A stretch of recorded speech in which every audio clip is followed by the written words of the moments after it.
Hello students, today we are going to continue with our topic respiratory volumes and capacity from chapter breathing and exchange of gases of class +1 biology. ये जो volumes है बच्चा, you have to learn these volumes for your NEET as well as for your boards, क्योंकि अगर आप boards में भी ये आंसर डिटेल्ड आंसर लिखोगे, डिस्क्राइब करोगे, तो आपको वॉल्यूम्स लिखना है तो स्कोर ज़्यादा हो जाएगा आपका। ठीक है, तो सबसे पहले हम बात करते हैं टाइडल वॉल्यूम की, जिसे हम टीवी भी कहते हैं। ये जो है एक नॉर्मल वॉल्यूम ऑफ एयर है जो हम इंस्पायर या एक्सपायर करते हैं नॉर्मल रेस्पिरेशन के बाद। ओके, तो आपको इसको एक्सप्लेन कैसे करना है। ये जो है अप्रोक्सीमेटली 500 ml होता है। हेल्दी मैन कैन इंस्पायर और expire approximately 6000 to 8000 ml of air per minute. तो आपको एक्सप्लेन कैसे करना होगा। ये tidal volume is defined as the volume of air inspired और expired during a normal respiration. It is approximately 500 ml and healthy men can inspire or expire approximately 6000 to 8000 ml of air per minute. NEET में आपको volumes given होंगी और आपको correct obviously MCQ type होगा paper, तो आपको correct option को टिक करना है, इसलिए आपको वॉल्यूम्स को क्रैम करना है एज इट इज के 6000 से 8000 ml of air per minute जो है टाइडल वॉल्यूम में कैपेसिटी आ सकती है। इंस्पिरेटरी रिजर्व वॉल्यूम क्या है? ये वो एडिशनल वॉल्यूम ऑफ एयर है जो पर्सन इंस्पायर कर सकता है bye a forcible inspiration. Means आप जब बहुत तेजी से सांस को, जब जो जोर से सांस को अंदर लेके जाओगे तो आप कितनी एयर को इनटेक कर सकते हो, वो इंस्पिरेटरी रिजर्व वॉल्यूम है। It is the additional volume of air which a person can inspire by a forcible inspiration and its average value is 2500 ml to 3000 ml. Inspiratory reserve volume की volume कितनी है? 2500 ml से लेके 3000 ml तक। Okay, next is expiratory reserve volume, इसको हम ERV भी कहते हैं। It is the additional volume of air which a person can expires by a forcible expiration. Means जब हम फोर्सिबली सांस को बाहर की तरफ छोड़ेंगे तो हम कितनी मैक्सिमम वॉल्यूम ऑफ एयर को बाहर एक्सपायर कर सकते हैं, वो एक्सपिरेटरी रिजर्व वॉल्यूम है, जिसे हम ERV भी कहते हैं। और ये एवरेज 100 से लेके 1100 ml तक हो सकती है।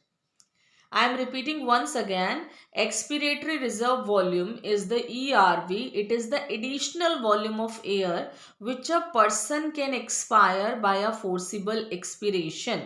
It's average from 100 to 1100 ml.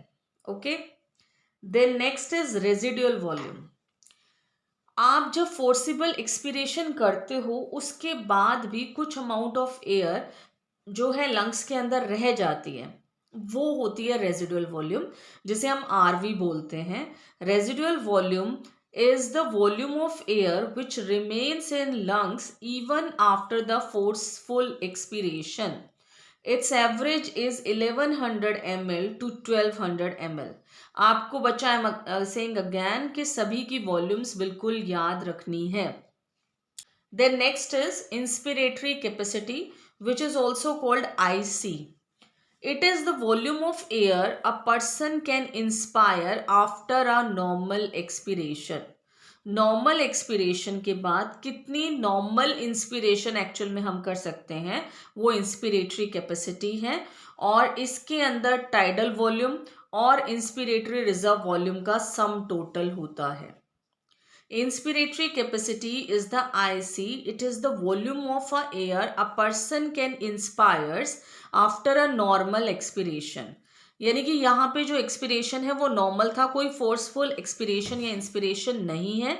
It includes the tidal volume and inspiratory reserve volume. Expiratory capacity is the volume of air a person can expires after a normal inspiration. कितना आप जो है एयर को expire out कर सकते हो एक normal inspiration के बाद, और ये सम टोटल है टाइडल वॉल्यूम और एक्सपिरेटरी रेस्पिरेटरी वॉल्यूम का। Okay, then functional residual capacity which is also called as FRC. It is the volume of air which remains in lungs after normal expiration. Okay, and it is the sum total of expiratory, respiratory volume, or you can say reserve volume plus residual volume. Then vital capacity. Vital capacity is the VC. It is the maximum amount of air which a person can breathe after a forced expiration. Forcible expiration किया हमने, फिर कितनी air को हम breathe in कर सकते हैं, that is vital capacity. It includes expiratory reserve volume ERV, tidal volume TV, and inspiratory reserve volume IRV. Okay. Total lung capacity, which is also called as TLC. It is the tidal volume of air which remains in lungs at the end of forced inspiration.